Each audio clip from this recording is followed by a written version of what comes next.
Hello students, welcome है आपका अपने YouTube channel NCERT quick solution में। तो स्टूडेंट्स, जो हमने आपको अपडेट किया था हाई स्कूल बोर्ड परीक्षा को लेकर कि इस बार जो हाई स्कूल बोर्ड परीक्षा का जो मूल्यांकन होना है वो इस बार आंतरिक मूल्यांकन के तौर पर होना है, यानी कि एक साल में किए गए बच्चे के द्वारा एक्टिविटीज़ और कक्षा 9th के उसके रिजल्ट का परफॉर्मेंस, उसके आधार पर जो इसका मूल्यांकन होना है। मूल्यांकन की जो प्रक्रिया है वो अर्धवार्षिक परीक्षा, प्री बोर्ड परीक्षा जिन विद्यालयों में संपन्न हुए हैं, इसके अलावा मासिक परीक्षाएं जो मासिक परीक्षाएं हुई थी, और उसके अलावा आपके प्रयोगात्मक वर्क जो भी प्रयोगात्मक कार्य हुए थे, और जो प्रोजेक्ट वर्क आपने पूरे साल भर के अंतर्गत चाहे ऑनलाइन हो चाहे ऑफलाइन हो जो भी एक्टिविटीज़ की थी उन सब का मूल्यांकन होना है, और उसके आधार पर बच्चे को इस बार स्कोर होना है। तो ये स्थिति है। चूँकि प्रक्रिया जो अपनाई जा रही है बहुत ही अच्छी है, क्योंकि इसके द्वारा हर बच्चे का एक उसके लेवल के अकॉर्डिंग उसका मूल्यांकन होगा, क्योंकि यहाँ पर जो स्कोर आएगा हर बच्चे का अलग अलग आएगा। हर बच्चे का मतलब उसके जो क्वालिटी है उसके अकॉर्डिंग उसके मार्क्स आएंगे। क्योंकि बात यहाँ पर है, क्योंकि क्लास 9th का जो स्कोर है वो भी यहाँ पर काउंट होने वाला है। तो क्लास 9th में बच्चे का जो मूल्यांकन हुआ है वो बच्चे की उसकी परीक्षा देकर वो जो मार्क्स अटेंड किए उसने उसके अकॉर्डिंग हुआ है। और ये सारी चीज़ें हैं, बहुत सारी चीज़ें हैं जिसके आधार पर बच्चे का एक अच्छा इवैल्यूएशन हो सकता है। तो स्टूडेंट्स, इस पर हम डिस्कशन करेंगे कि किस तरीके से इस बार मूल्यांकन होगा। तो देख रहे हैं आप जो यहाँ पर देख रहे होंगे, शैक्षिक सत्र 2020-21 में कक्षा 10 के अध्ययनरत छात्र छात्रों के आंतरिक मूल्यांकन प्रपत्र है ये। तो इसमें अनुक्रमांक, क्रम संख्या, अनुक्रमांक, विद्यार्थी का नाम, उसके पिता का नाम और सब्जेक्ट, ठीक है। उसके अलावा 2 नवंबर 2020 से छात्र का विवरण, यानी कि जब स्कूल खुला था 2 नवंबर 2020 से, तो उस समय से बच्चे की उपस्थिति। देखो स्टूडेंट्स, हम आपसे बार बार कहते आए हैं, अभी भी जो नए बच्चे हैं उनके लिए भी कह रहे हैं कि आपकी जब स्कूल खुलता है तो उपस्थिति बहुत महत्वपूर्ण होती है। स्कूल टाइम पर आपको टीचर्स सब अपडेट करते रहते हैं कि भाई आप क्लास में अटेंड कीजिएगा और क्लास पढ़िए। कंटिन्यू क्लास पढ़ने से दिमाग ज़्यादा बढ़ता है और जो भी चीज़ें हैं ज़्यादा समझ में आती हैं। और उसके अलावा आपकी उपस्थिति देखो यहाँ पे अब महत्वपूर्ण हो गई है। 4 मासिक परीक्षा के अधिकतम अंक, ये तो मासिक परीक्षाएं जो आपकी 4 हो रखी हैं उनके आधार पर जो अधिकतम अंक होंगे उसमें वो दिए जाएंगे, आपको मिलेंगे। इसके अलावा प्रोजेक्ट कार्य जो आपने ऑनलाइन हो चाहे ऑफलाइन की प्रक्रिया के दौरान पूरे सेशन के अंतर्गत पूरे सत्र में जो भी प्रोजेक्ट वर्क किए हैं, जो भी आपने एक्टिविटी दर्शाई है, अपने आप को रिप्रेजेंट किया है, वो यहाँ पर महत्वपूर्ण हो गया है। तो स्टूडेंट्स, आप में से बहुत सारे बच्चों ने पिछले सेशन में लापरवाही भी की होगी कि इस बार तो ऑनलाइन है, क्या करना है, क्यों भेजें हम। जो टीचर्स जो काम कहते थे उसको अगर आपने प्रॉपर भेजा होगा तो आपका स्कोर बहुत अच्छा आने वाला है। अगर आपने कहीं ना कहीं लापरवाही की होगी तो आप वहाँ पर पीछे हो सकते हैं। जो आपको समय बताया गया है कि किस इसके अलावा जो है कक्षा जरूर पहुंचेगा। 9 के, ठीक है स्टूडेंट, कक्षा 9 की जो वार्षिक परीक्षा थी उसके आधार पर जो प्राप्ति का विवरण है और उपस्थिति का प्रतिशत, तो कक्षा 9 में किस प्रकार की उपस्थिति रही उसका भी यहाँ पर जिक्र है। और इसके अलावा संप्राप्ति स्तर जो वार्षिक परीक्षा में जिस हिसाब से नंबर आए हैं टोटल, उस हिसाब से जो है आपको यहाँ पर भी नंबर मिलने वाले हैं। इसके अलावा अर्धवार्षिक परीक्षा में जो नंबर आए थे आपके कक्षा 10 में जाके, जो अर्धवार्षिक परीक्षाएं हुई होंगी, कहीं हुई थी कहीं नहीं हुई थी ये बात अलग है, लेकिन जिस हिसाब से हुई होंगी हर टीचर ने अपने हिसाब से कुछ न कुछ किया है। और उसके अलावा प्री बोर्ड, बहुत जगह स्कूलों में प्री बोर्ड हुए हैं, बहुत जगह नहीं भी हुए हैं, तो प्री बोर्ड के नंबर आपको उसके हिसाब से मिलने हैं। उसके अलावा विद्यालय स्तर पर आंतरिक मूल्यांकन या प्रोजेक्ट या प्रयोगात्मक कार्य का विवरण, तो प्रयोगात्मक कार्य जो प्रोजेक्ट वर्क है आपका और जो प्रयोगात्मक आपके प्रैक्टिकल्स हुए होंगे उसके आधार पर जो आपको प्राप्तांक मिले हैं इन सब के आधार पर इस बार मूल्यांकन होने वाला है। तो स्टूडेंट देखिए बहुत महत्वपूर्ण है, क्योंकि आपके बहुत सारे बच्चों के लिए बहुत बेनिफिशियल होने वाला है। क्योंकि देखिए मासिक परीक्षा जो हैं एक लिमिटेड यूनिट के अंतर्गत मासिक परीक्षा होती हैं, मतलब 2-3 चैप्टरों से एक परीक्षा इस तरीके से होती है। तो मासिक परीक्षा में स्कोर अच्छा कर ही सकते हैं, जिस बच्चे में थोड़ा कैलिबर होता है, क्वालिटी होती है, तो मासिक परीक्षा में अच्छे नंबर लाता है। उसके अलावा जो उपस्थिति, जो बच्चे उपस्थित कंटिन्यू क्लास में उपस्थित रहते थे उनको देखो यहाँ पर बहुत अच्छा उनके लिए होने वाला है।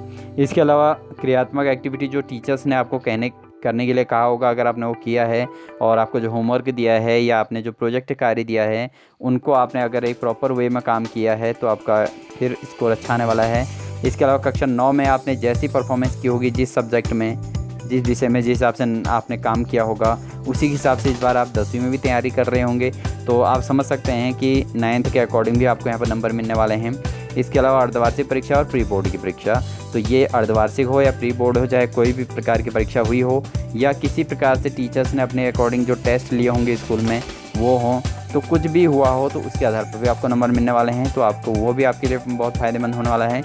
इसके अलावा विद्यालयों द्वारा जो प्रोजेक्ट वर्क करवाया गया है या प्रयोगात्मक कार्य कराए गए हैं उसके आधार पर जो मूल्यांकन हुआ है वो आपके लिए स्कोर यहाँ पर करने वाला है। तो ये सारी चीज़ें हैं जिनके आधार पर आप यहाँ पर कक्षा 10 में अपना स्कोर करेंगे। ये जो है सूचना केवल विद्यालय स्तर से जाएगी, बोर्ड उसके बाद इसमें क्या डिसीजन लेगा उसको बोर्ड के हाथ में है, क्योंकि अभी ये केवल सूचनाएं जानी हैं। उसके अलावा बोर्ड अपनी ओर से क्या इसमें एडिटिंग करेंगे, क्या करेंगे, इसका अभी कोई जानकारी नहीं है। ये केवल शैक्षिक सत्र 2020-21 के छात्र छात्राओं के लिए जो 10 में अध्ययनरत छात्र छात्राएँ हैं उनके मूल्यांकन के अंतर्गत ये सारी चीज़ें उसके मूल्यांकन में बन रही हैं। ठीक है स्टूडेंट, तो ये था जो आपको जो है बार बार कहा जाता है कि आप अपने टीचर से हमेशा कनेक्ट रहिए और प्रत्येक वर्क को जो भी आपको टाइम टू टाइम जो काम दिया जा रहा है उसको प्रॉपर वे में कीजिए और आप अपने कार्य कुशलता को दर्शाइए, क्योंकि आप जितना कार्य कर सकते हैं उसको अगर आप रिप्रेजेंट नहीं कर रहे हैं तो इट मीन्स आप जो है कहीं ना कहीं पीछे हो सकते हैं। तो हर बच्चा अपने आप में एक क्वालिटी रखता है और अपनी क्वालिटी को रिप्रेजेंट करने की हैबिट उसमें होनी चाहिए। ऐसा नहीं कि मैं तो ये कर सकता हूँ और मैं अब ये करूँगा नहीं, तो ऐसा गलत है। अब बहुत सारे बच्चों में क्या हैबिट होती है कि उनको आता तो है बट वो रिप्रेजेंट करके लिख के भेजते नहीं हैं, या स्कूल में कॉपी चेक कराने में से पीछे हट जाते हैं, या उनसे कोई प्रोजेक्ट करने के लिए कहते हैं तो वो प्रोजेक्ट कार्य नहीं करते हैं। तो ये बच्चे की खुद की लापरवाही होती है और उसका नुकसान देखो अभी हर बच्चे को भुगतना पड़ सकता है, उसका नुकसान हर बच्चे को हो सकता है। तो जो बच्चे ने यहाँ पर अपने कार्य कुशलता को रिप्रेजेंट किया होगा, कार्य कुशलता के आधार पर उसने काम किया होगा, तो उसका बहुत अच्छा यहाँ स्कोर होने वाला है।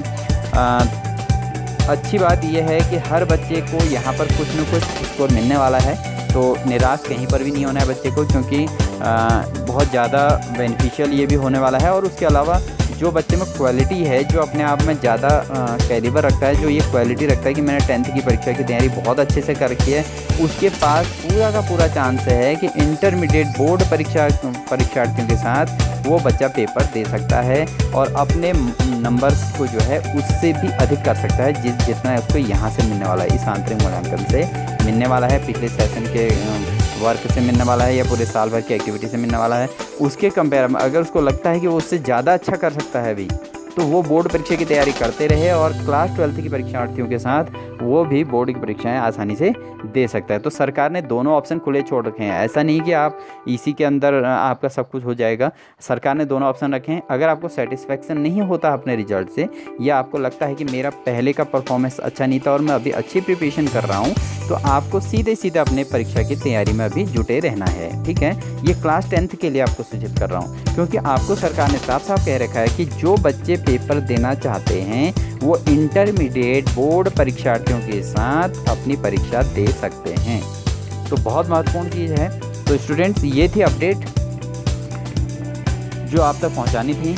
इस तरीके से आपके मूल्यांकन होना है, आपकी बार इस तरीके से होना है, और उसके अलावा आपको अपना मूल्यांकन खुद करने का भी मौका मिलने वाला है जो बच्चे अपने में हिम्मत रखते हैं। तो जिनमें क्वालिटी है, जो बच्चे चाहते हैं कि मैं अपने परीक्षा देकर ही अच्छे नंबर ला सकता हूं और मैं दूंगा, वो बच्चा अपने तैयारी करे। और जिस समय बोर्ड परीक्षा इंटरमीडिएट के निर्धारित होगी उसी टाइम पे हाई स्कूल बोर्ड परीक्षाएं भी होने वाली हैं। ठीक है ना, जो बच्चा पेपर देना चाहता है उसके लिए पूरा मौका दिया जा रहा है, तो बहुत अच्छी बात है। तो सभी स्तर से आपके फेवर में ही वर्क हो रहा है स्टूडेंट। ठीक है ना, तो सरकार मतलब आपके सफलता के लिए तत्पर है। सारे टीचर्स आपकी सफलता के लिए लगे हुए हैं, सभी लोग आपकी सफलता चाहते हैं। लेकिन अगर बच्चा खुद मेहनत नहीं करता और खुद कोशिश नहीं करता तो वो उसकी स्वयं की लापरवाही होती है, इसमें कहीं से कहीं तक दो राय नहीं है। ठीक है स्टूडेंट, तो ये था। इसीलिए अब जो नए बच्चे हैं जो अभी 9th से 10th में गए हैं या 11th से 12th में गए हैं, उन बच्चों को भी अवेयर कर दिया जाता है। जो 9th में गए हैं उनके लिए भी है, जो 9th में गए हैं, जो 10th में गए हैं, जो 11th में जाएंगे या जो 12th में जाएंगे। तो आप सभी बच्चे इस चीज़ के लिए ध्यान रखें, जो एक्टिविटी टीचर्स के द्वारा साल भर में कराई जाती है उसमें पूरा अपने आप को इन्वॉल्व कीजिए और अपने क्रियाकलापों को अवश्य टीचरों तक पहुंचाइए, ठीक है ना। जो क्वालिटी आप रखते हैं उसको ज़रूर पहुंचाइए, क्योंकि टीचर्स ऑनलाइन पढ़ा रहे हों चाहे ऑफलाइन पढ़ा रहे हों, चाहे दोनों स्थितियों में आप अपनी कॉपी अगर टीचर्स तक नहीं पहुंचाओगे, कहीं ना कहीं आप पीछे रह जाओगे। क्योंकि यहाँ पर आप देख रहे होंगे पिछले कार्यों के आधार पर बच्चे के नंबर मिलने वाले हैं, तो बच्चा उसमें जो है आगे पीछे इसमें स्कोर सभी बच्चों का अलग अलग होगा, ठीक है ना। तो बच्चे की क्वालिटी के अकॉर्डिंग उसको नंबर मिलने वाले हैं, तो ये आप ध्यान से समझें। तो ये थी सारी बातें जो आप तक पहुंचानी थी। अगर आप हमारे चैनल पर नए हैं तो चैनल को लाइक, सब्सक्राइब और शेयर करना ना भूलें। इन्हीं सभी बातों के साथ आप सभी बच्चों का आज का दिन शुभ रहे।